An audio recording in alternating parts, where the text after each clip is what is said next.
Hello! నేనైతే ఈరోజు 'Pushpa' movie చూడటానికి వచ్చాను. దాంట్లో కొన్ని హైలైట్ సీన్స్ అయితే మీకు చూపించేస్తున్నా.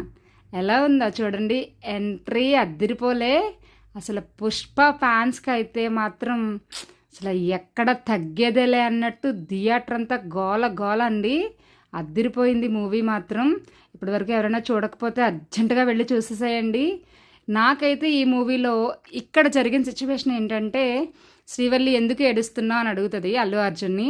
నాకు కూతురు పుట్టాలి అని అంటాడు. అసలు ఆ డైలాగ్ అయితే మాత్రం నేను ఫిదా అయిపోయానండి. అసలు లేచి విజిలేయాలనిపించింది. ఎందుకో చాలా బాగా నచ్చింది ఆ డైలాగ్ నాకు. చీర కట్టి డ్యాన్స్ వేశారండి అల్లు అర్జున్ గారు. అదిరిపోయిందనమాట. అసలు నేను ఆ యాంగిల్లోనే ఎప్పుడూ చూడలే. ఇకపోతే ఫైనల్ ఫైట్ ఉందండి. అబ్బా, నేనైతే ఇప్పటికొచ్చి ఏ మూవీలో కూడా చూడలే అలాంటి ఫైట్ని. అలా యాక్ట్ చేశారు అల్లు అర్జున్ గారు. ఇప్పటి వరకు ఎవరైతే ఈ మూవీ చూడలేదో చూసి నాకు కామెంట్ చేసేయండి.